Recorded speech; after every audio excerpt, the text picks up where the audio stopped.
Hey folks, it's been a while since I made a video. Anyway, I'm down here on a project. So this project is all 45s. Every corner, almost every tile is a 45 on the exterior side of this shower and whatnot. We've had some hurdles here. We had a little fire here a couple weeks ago and kind of destroyed a bunch of my work that we've already started. And went a little bit on reverse, but we made it through it and things are going back together. So long story short, here we are.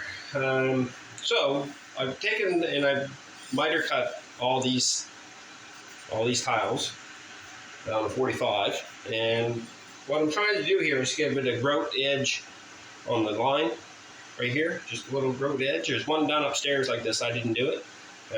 Tyler was very good, obviously. He was very good. So I got to kind of follow him. So that's good. So what I've done is cut these on a 45 in the wet saw, and then I've taken a sanding block, or I don't know what you want to call it, stone, I guess. It's got heavier grit on one side and finer on the other, both pretty fine. And just kind of clean up the edges. You don't want to leave this like a straight cut off the miter saw, because in the wet saw, because if you do, sometimes they're very sharp and they can cut you just by doing this, so you don't want that.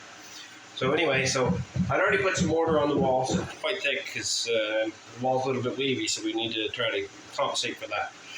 So, and then I'm back buttering the tile with a 1/4-inch trowel, and then I take my little T-spacers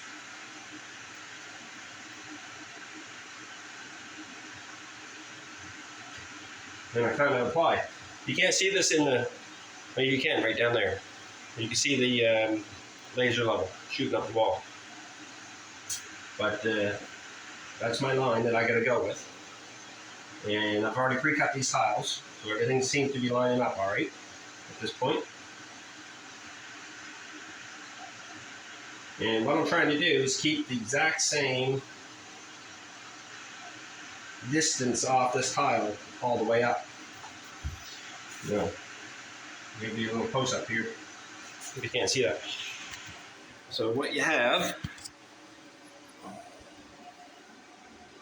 so it all looks the same. And what will that do? What will happen there is when I grout that should hold the grout better anyway.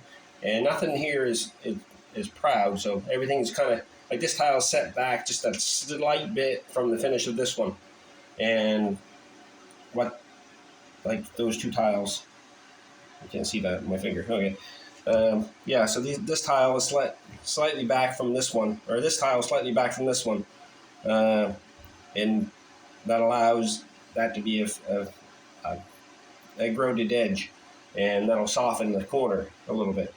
So. It's a little more, I'd say this would be the top of any tile work that you'd have to do. Like, it's pretty precise. You have to be pretty precise with this, because you need this to be 100% true. There's a glass pane, a door that goes in here.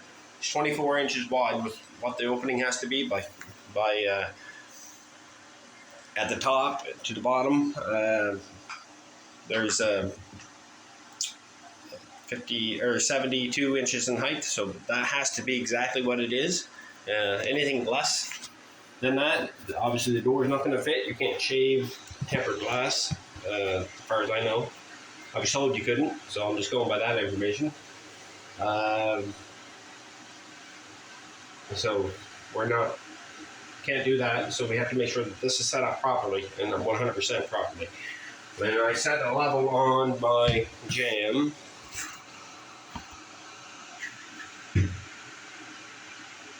These jambs have to be precise. Like, literally, there's no gap in here. And if you look at the bubble, it's literally where it needs to be, right at the center of the two lines. And then the bottom's the same way, and the other side, and the top will be the same when I get there.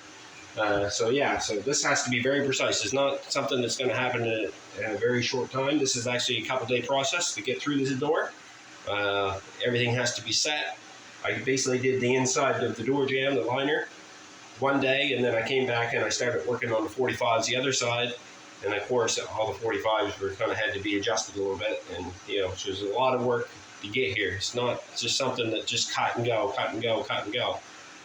If you think that is the way it is, sometimes it can be, then you'll be shocked if you have to get into this. Probably some of the customers probably think it's shocking too that it takes so much time, but that's what it does. So I'm not worried about that. It's not my deal. You think what you want, everybody will. So.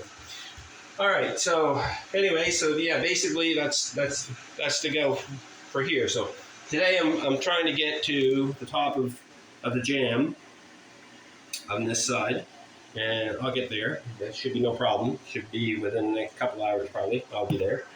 So I'm gonna shave everything down and make sure everything's tickety-boo. And then I'll work on putting the top of the door in, and then from there I'll go to the other side, where I put a transom in, and the transom, of course, everything will be on a 45 again. As you can see, this corner, I'm having a hard time here. I'm trying to do this on my phone in reverse. So this corner is all 45, so these 45s have to line up the exact same as the door jamb, line up perfectly. Like so, with just a little bit of space between them so the grout can fit. And it has to be consistent all the way up. If you're not consistent, it won't look good.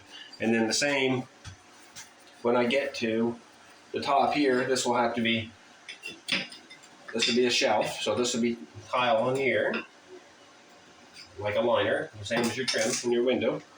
And there'll be tile coming out like so. And then that'll all be mitered, and then the miter cuts for these tiles will be mitered too, but they'll be running horizontal.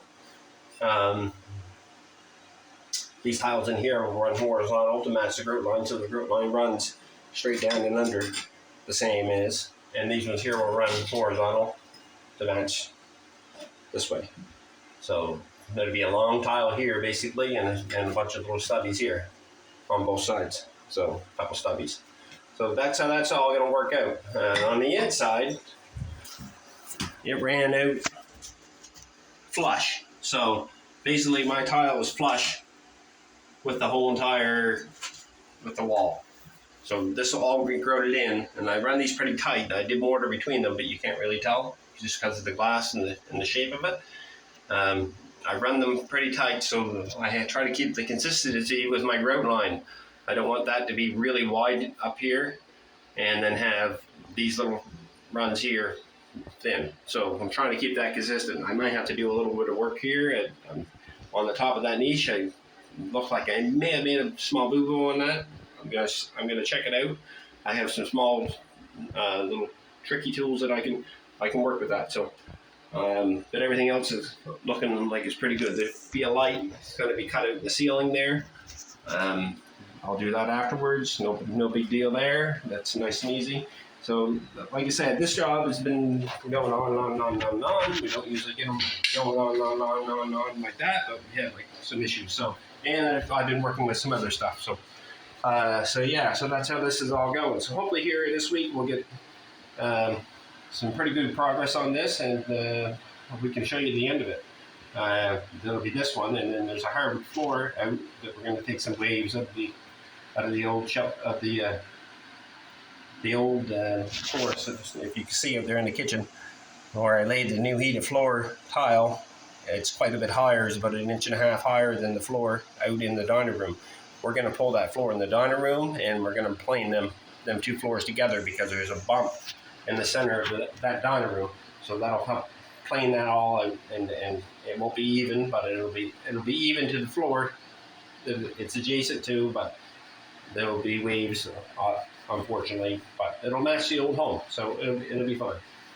At least it won't be trippage. There won't be no trippage, so, or lippage, I guess is what you want to call it in the tile world. So anyway, so yeah, lots of work and very little progress for lots of work, but we'll get through it. So, okay. Have a good one.